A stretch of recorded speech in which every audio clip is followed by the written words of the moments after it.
What is up, you guys, and welcome back to my channel. If you are new here, I am Sydney. If you do not know already, I'm going to be a senior at SCAD, Savannah College of Art and Design, and I'm so excited. I cannot wait to go back. I do post a lot of college vlogs if you want to go check those out, but I know that you guys have been commenting on my videos or DMing me on Instagram asking your questions about SCAD, and I thought that I would post a little helpful video for you guys. Alright, so on my phone, very official, I wrote down 10 tips for you guys on how to survive your freshman year, I guess, or your first year.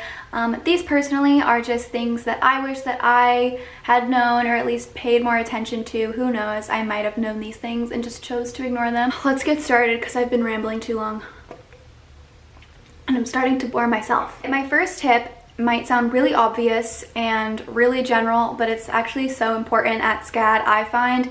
Do not skip class. I don't know if you guys are aware, but you're only allowed 4 absences at SCAD, which is actually a lot. So for every class, you meet twice a week. So if you miss 4 classes, you're missing overall 2 weeks of one class. It's way more stressful going to the next class and everyone else knows so much more than you, and you missed a lot of classwork or you missed important questions about the homework or whatever. So basically, yeah, I have witnessed people fail a class on the last week of class because their alarm didn't go off on their 5th absence or something. So it is pretty tragic. Second tip, caffeine. No, I'm just kidding, but like,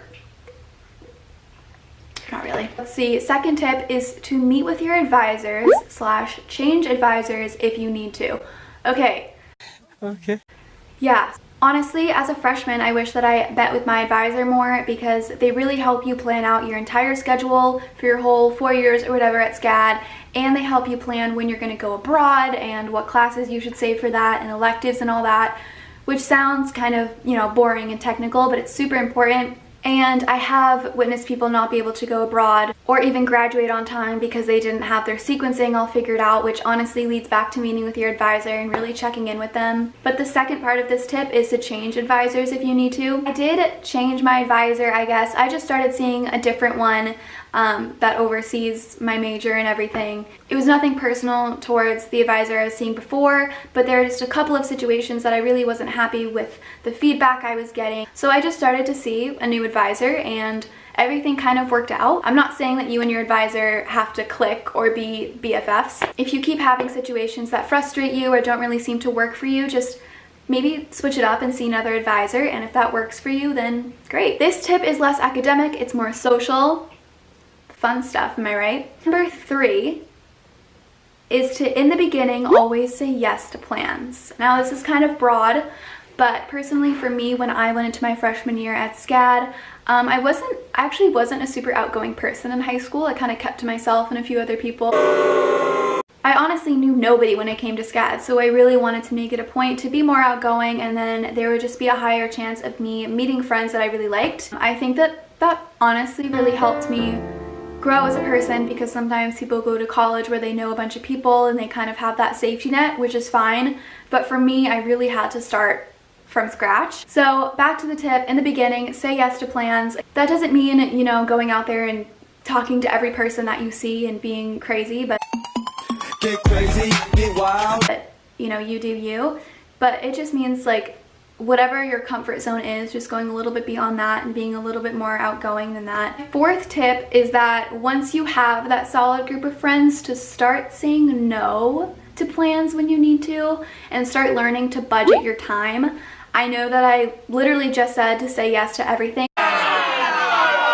but that's just during the beginning when you're really just trying to get a solid group of friends or one friend or whatever, just people that you like to hang out with. But once you have friends or a group of people that you like to hang out with, I think it's important to also tone it down and start to get into a routine. If you have a test the next day or a project due, you really don't want to be out super late the night before. I know freshman year, personally for me, was a lot easier academically, but I think it was important for me to learn how to budget my time like that. So basically, yeah. And, you know, make sure that you're not putting 100% of your energy into social stuff, that you're making time for academic stuff too, because that is obviously very important when you're in college. All right, 5th tip. This one is pretty easy. Make to-do lists. That sounds kind of dumb, honestly, but for real, to-do lists will help you so much. Whether it's on your phone or on paper, I kind of like to make to-do lists on paper. If you have a million things to do and they're all in your head, honestly, you're probably gonna drop the ball on a couple of them. I have a little planner and notebook thing that I write all of my to-do lists in. And I think it's important to honestly like take that with you everywhere. Take it with you to all your classes, so it's just always by your side. All right, tip number 6 is to make at least one friend in your classes. I think at SCAD, especially freshman year, you meet a lot of your friends in your classes because your classes aren't really divided up by your major yet necessarily, so you meet a ton of different people. I met one of my best friends and roommates now, Claire, in my color theory class freshman year. Shout out to you, Claire. You are my angel. Also, it's just helpful to have someone that you know in your classes, so say if you are sick, you have someone to text and they can fill you in. Otherwise, if you miss class and you don't have anyone to sort of get filled in by, you're kind of lost. I think it's important to be helpful and be a friend to people in your classes, because then you're also showing them that you're a reliable, trustworthy, kind person, which always goes a long way. All right, tip number 7 is to take alone time. I wish that I'd known how important this was my freshman year. I think I'm naturally more of an introverted person. I felt uncomfortable telling my friends or my roommates that I just wanted to have time to myself. And I wish that I'd known that this was actually a very important, normal thing to do. I think it's important when you start to get your routine down to make time for yourself and to just do things that make you happy and keep you sane. And for me, that's just taking some me time every now and then, and I'm sure that a lot of other people feel the same way. All right, tip number 8 is to find a workspace that's not your room. Everyone does their work differently, everyone does their homework differently, but personally for me, I used to really think that I thrived doing my work in my room, and maybe some people do. I know some people that do all their homework in their room and they're really good students and that works for them, whatever. I just figured out that I can't really focus in my room. When you're in your room, you're more comfortable and you might, start watching a show or be talking to your friend or your roommate for a half hour and kind of not really be able to gauge accurately how much time you actually spent on your work. I started feeling a lot more productive and a lot more organized when I started doing my work out of my room and getting the majority of my work done out at the library or at an academic building or at a coffee shop, and then coming home and spending time in my room relaxing or socializing.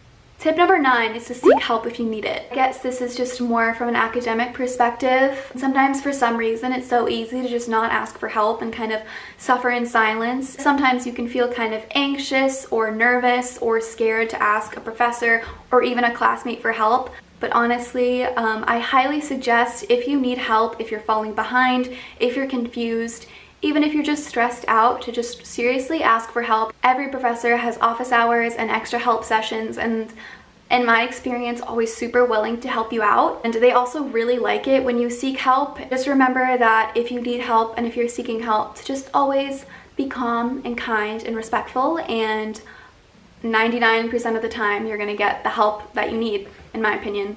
All right, the last tip, tip number 10, don't drop out. Not anyone that I was super close to dropped out freshman year, but definitely a good amount of people that I've known or met or mutual friends left SCAD after freshman year or even after fall or winter quarter, which is really sad and disappointing, because I get that, if it's about money thing, or if you decided that you don't want to go to an art school or anything like that, I totally get it. But if you're just not liking your classes or something, personally, I don't think it's smart to drop out your freshman year, because your freshman year, you're not really taking a lot of your major classes. You're still taking your foundation classes and your gen ed classes. My SCAD experience is a lot different now, being in my major classes. I definitely like my classes a lot more. I have personally talked to people that left SCAD because they just honestly didn't like the foundation classes, which I think is just kind of sad, because you have a lot to look forward to in your major classes. Stick with it. Don't drop out. So those are all of my 10 tips on how to survive your freshman year at SCAD or whatever. You're gonna survive, you're gonna be fine, don't worry. Like I said, those are just things that I wish that I paid more attention to, or wish that someone told me.